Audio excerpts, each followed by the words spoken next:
Hello everyone, welcome to commerce spirit the CS. इस video में हम डिस्कस करने वाले हैं स्ट्रेटेजिक कॉस्ट मैनेजमेंट के एमसीक्यूज़ को। ये पार्ट 2 है। क्वेश्चन नंबर 46 है, the following is or are the prerequisite for JIT. Just in time के लिए पूरे अपेक्षाएं क्या हैं? तो पहली अपेक्षा ये रहती है कि मल्टी स्किल्ड लेबर होने चाहिए, क्योंकि जस्ट इन टाइम में क्या होता है कि जब जब ज़रूरत पड़ेगी उस हिसाब से प्रोडक्ट को बनाया जाएगा और कस्टमर तो पहुँचाया जाएगा। तो अगर कस्टमर जो वर्कर हैं वो मल्टी स्किल्ड रहेंगे तो ये काम आसानी से हो जाएगा। दूसरा पॉइंट है, vendor should produce defect free.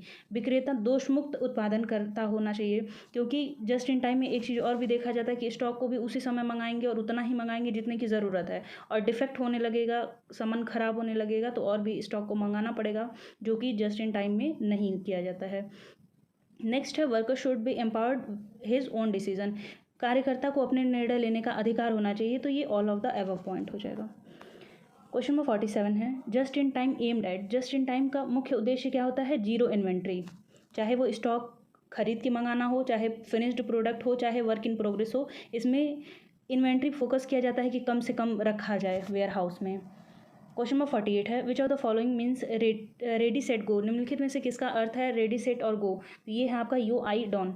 ये आपका काइजन कॉस्टिंग का टर्म है।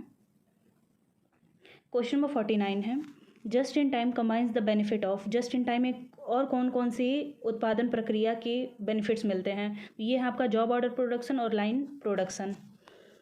क्वेश्चन नंबर 50 है, just in time does not believe in. JIT किस में बिलीव नहीं करता है? तो ये ओवर प्रोडक्शन। अधिक उत्पादन नहीं चाहिए उसको, जितना कस्टमर को आवश्यकता है उतने हिसाब से ही, मार्केट में जितना डिमांड उसके हिसाब से सप्लाई। क्वालिटी अच्छा होना चाहिए, ह्यूमन रिलेशन अच्छा होना चाहिए, इसका फोकस है।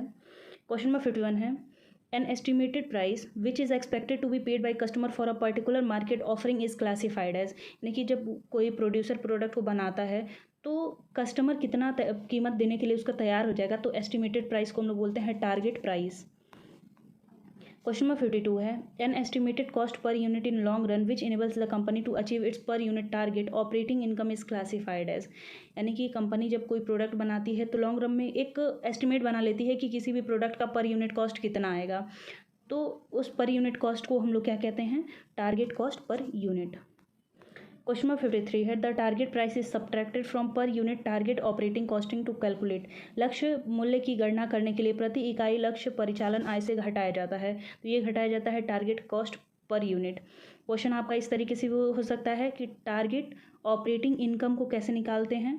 तो target price minus target cost per unit minus कर देंगे, तो ये आपको फॉर्मूला याद होना चाहिए। टारगेट प्राइस में से टारगेट कॉस्ट पर यूनिट को माइनस करते हैं तो पर यूनिट टारगेट ऑपरेटिंग इनकम आता है।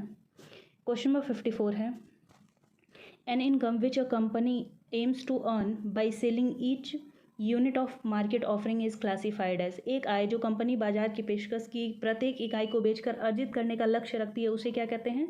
तो ये है आपका target operating income per unit. यानी कि एक प्रोडक्ट से वो एम बना के चलती है कि इतना मुझे कमाना ही है।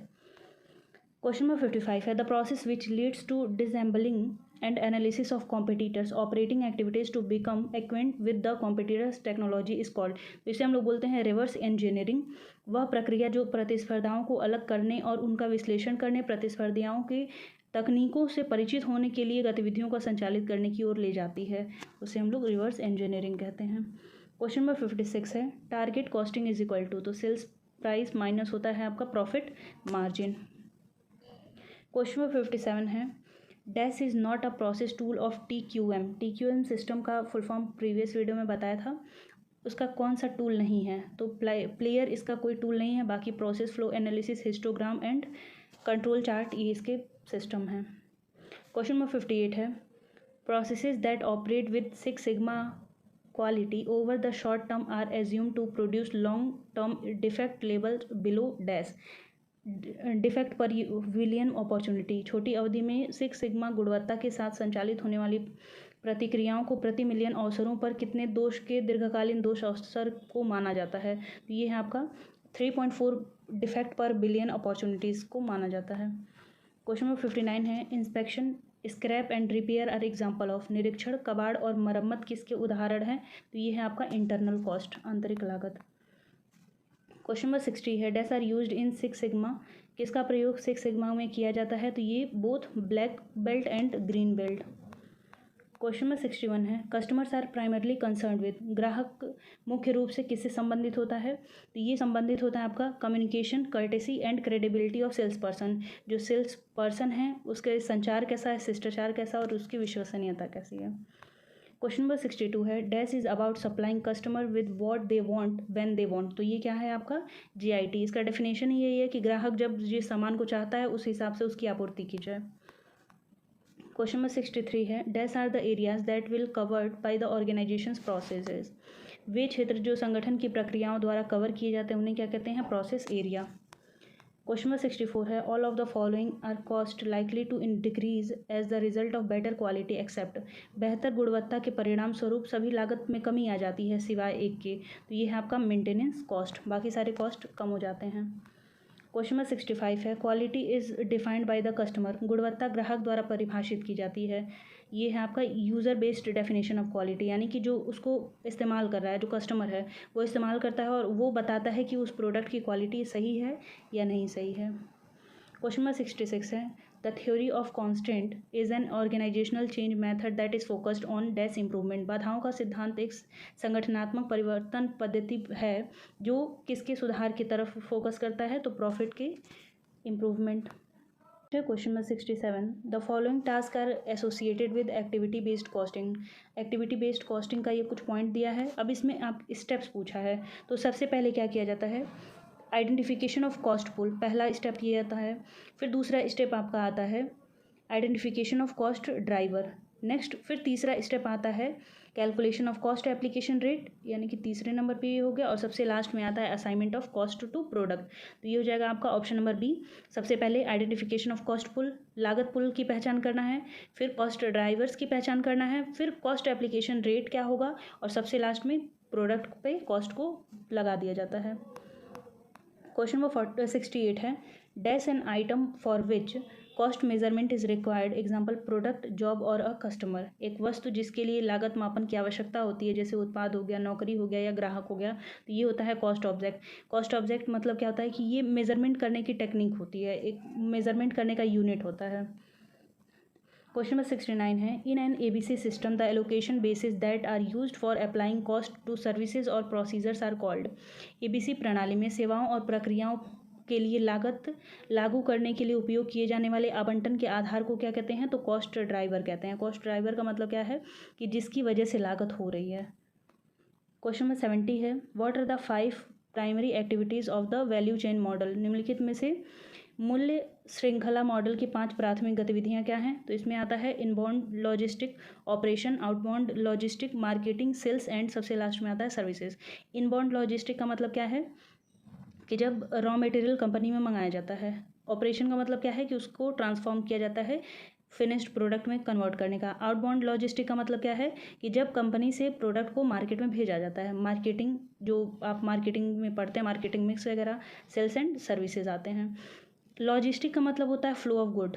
अब इनबाउंड का मतलब क्या है? कि फ्लो ऑफ गुड, कंपनी में वो सामान आ रहा है। और आउटबाउंड का मतलब क्या हो जाएगा? कि फ्लो ऑफ गुड, वो जो बाहर जा रहा है फिनिश्ड प्रोडक्ट। तो ये आपको पूछ भी सकता है कि लॉजिस्टिक का मतलब क्या होता है, तो यहाँ पे क्लियर उसकी डेफिनेशन होती है flow of good. Question number 71 है, what are the supporting services of the value chain model. मूल्य श्रृंखला मॉडल की सहायक गतिविधियाँ क्या होती हैं? तो ये है infrastructure of the firm, human resource development, technology department and procurement. यानी फर्म का जो इंफ्रास्ट्रक्चर है, मानव संसाधन विकास है, विभाग है, चाहे प्रौद्योगिकी विभाग है, और प्रोक्योरमेंट मतलब जो उसका खरीद विभाग है वो। नेक्स्ट है question number 72, how many steps are there in value chain analysis. तो इसमें टोटल 3 स्टेप्स होते हैं। क्वेश्चन नंबर 73 है, what type of supporting activities in purchasing input such as material supplies and equipment. जब सामग्री को खरीदा जाता है, आपूर्ति खरीदा जाता है और उपकरण को खरीदते हैं, तो वो किस प्रकार की सहायक गतिविधि है? तो ये है आपका प्रोक्योरमेंट। क्वेश्चन नंबर 74 है, machining, packaging, assembling, testing, printing and facility operation are example of. Machining, packaging करना, संयोजन करना, परीक्षण करना, छपाई करना और सुविधा संचालन, ये सब किसके उदाहरण हैं? तो ये ऑपरेशंस के उदाहरण हैं। क्वेश्चन नंबर 75 है, which of the following are the outbound logistic activity, निम्नलिखित में से कौन सा आउटबाउंड लॉजिस्टिक की गतिविधि है? तो डिलीवरी करना, प्रोडक्ट को वितरण करना, फिनिश्ड गुड वेयर हाउसिंग, अंतिम माल का भंडारण करना, ऑर्डर प्रोसेसिंग एंड स्केड्यूलिंग, आदेश प्रसंस्करण करना और समयबद्धन करना। तो ये सारी चीज़ें किस में आती हैं? आउटबाउंड लॉजिस्टिक में आता है। ऑल ऑफ द अबव हो जाएगा। क्वेश्चन नंबर 76 है, the function of purchasing input used in the firms value chain is, firm की मूल्य श्रृंखला में प्रयुक्त क्रय आगतों का कार्य क्या होता है? तो ये होता है प्रोक्योरमेंट, खरीदना। क्वेश्चन नंबर 77 है, which of the following is not a term normally used in value analysis, निम्नलिखित में से कौन सा सामान्य रूप से मूल्य विश्लेषण में प्रयुक्त होने वाला शब्द नहीं है? तो ये है आपका रीसेल वैल्यू। नेक्स्ट है question number 78, which of the following is not suitable in JIT production system, निम्नलिखित में से कौन सा जीआईटी उत्पादन प्रणाली में उपयुक्त नहीं है? तो ये है आपका बैच प्रोडक्शन। क्वेश्चन नंबर 79 है, which of the following is not a method of transfer pricing, निम्नलिखित में से कौन सा हस्तांतरण मूल्य का तरीका नहीं है? तो ये है आपका मार्केट बेस्ड ट्रांसफ़र प्राइसिंग। बाकी ये तीनों भी याद कर लीजिएगा, cost plus transfer pricing, internal price transfer और two part transfer price. Question number 80 है, when a market skimming price is pricing appropriate, बाजार में मलाई उतार मूल्य निर्धारण कब किया जाता है? तो जब भी कोई प्रोडक्ट न्यू होता है और डिफरेंट होता है, कोई इनोवेटिव प्रोडक्ट है, तो उस समय पे स्कीमिंग प्राइसिंग का यूज़ किया जाता है।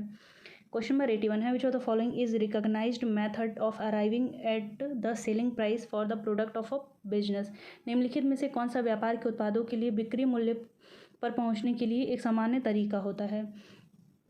लाइफ साइकिल प्राइसिंग हो गया, प्राइस स्कीमिंग हो गया और पेनेट्रेशन प्राइसिंग हो गया। तो ये सब हेल्प करते हैं सेलिंग प्राइस को डिटरमाइन करने के लिए। जो टारगेट कॉस्टिंग होता है, इसका मेन फोकस रहता है कि किसी भी प्रोडक्ट को बनाने में लागत कितनी तक आनी चाहिए, ये डिसाइड करता है। तो ऑप्शन नंबर बी सही हो जाएगा कि ए, बी और सी ये तीनों टेक्निक आपकी सेलिंग प्राइस को डिटरमिन करने के लिए हैं। बाकी जो टारगेट कॉस्टिंग है वो कॉस्ट के लिए होता है।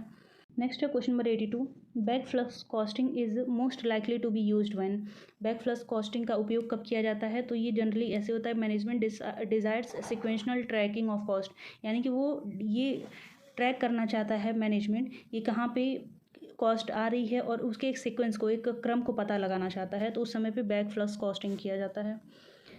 क्वेश्चन नंबर 83 है, the preparation and use of standard cost, their comparison with actual cost and the measurement and analysis of variance to originating cost is defined as, तो इसे हम लोग बोलते हैं स्टैंडर्ड कॉस्टिंग। स्टैंडर्ड कॉस्टिंग में सबसे पहले स्टैंडर्ड कॉस्ट, जो मानक लागत है, उसको निकाला जाता है, वास्तविक लागत से उसका कंपैरिजन किया जाता है, तुलना करने के बाद क्या किया जाता है, जो भिन्नताएं आई हैं, जो वेरिएंसेज आए हैं, उनको मेजर किया जाता है, उनका एनालिसिस किया जाता है और लास्ट में ये फाइंड आउट किया जाता है कि आखिर में वेरिएंस क्यों आए हैं। क्वेश्चन नंबर 84 है, इन calculating the life cycle cost of a product which of the following item would be included, किसी उत्पाद के जीवन चक्र की लागत की गणना करने में निम्नलिखित में से कौन सी वस्तु शामिल होती है? Planning and concept design of product, किसी भी उत्पाद की अवधारणा बनाना या उसके बारे में प्लानिंग करना, उस पर जो लागत लगती है। Preliminary and detailed design cost, प्रारंभिक और विस्तृत डिज़ाइन की लागत। Testing cost and production cost, परीक्षण की लागत और उत्पादन की लागत। और सबसे लास्ट में आता है डिस्ट्रीब्यूशन कॉस्ट, यानी कि किसी भी प्रोडक्ट को उसकी प्लानिंग करने से लेकर के उसके डिस्ट्रीब्यूशन तक में जितनी भी लागत आती है उसे लाइफ साइकिल कॉस्ट कहते हैं। तो ऑप्शन नंबर डी करेक्ट हो जाएगा। क्वेश्चन नंबर 85 है, which of the following statement is consistent with target costing, निम्नलिखित में से कौन सा कथन लक्ष्य लागत निर्धारण के अनुरूप है? तो ये इसमें क्या होता है कि टारगेट कॉस्टिंग में मेन फोकस किया जाता है कि मार्केट प्राइसेस कितने हैं, मार्केट प्राइसेस जिस हिसाब से रहता है उस हिसाब से प्रोडक्ट की लागत को निर्धारित किया जाता है। तो ऑप्शन नंबर बी करेक्ट हो जाएगा। क्वेश्चन नंबर 86 है, which of the following are key feature of target costing, लक्ष्य लागत निर्धारण की मुख्य विशेषता क्या है? Cross functionality, market price driven, focus on customer value and based on life cycle management. तो ये ऑल ऑफ द एबव हो जाएगा। क्वेश्चन नंबर 87 है, लाइफ साइकिल कॉस्टिंग, जीवन चक्र की लागत क्या है? तो इसका मोस्टली यूज़ किया जाता है किसी कॉस्ट प्लानिंग में और प्रोडक्ट की प्राइसिंग में, यानी कि इसका ज़्यादातर यूज़ किया जाता है लागत का योजना बनाना और उत्पाद के मूल्य के निर्धारण में। नेक्स्ट है question number 88, which of the following is not characteristics और assumption of product life cycle costing, उत्पाद जीवन चक्र की विशेषता या अवधारणा क्या नहीं है? Product cost, revenue, profit pattern tend to follow predictable courses through the product life cycle, उत्पाद लागत, राजस्व और लाभ पैटर्न उत्पाद जीवन चक्र के माध्यम से अनुमानित पाठ्यक्रम को पालन करते हैं। Each phase of the product life cycle poses different threats and opportunity, उत्पाद जीवन चक्र के प्रत्येक चरण में विभिन्न खतरे और अवसर आते रहते हैं।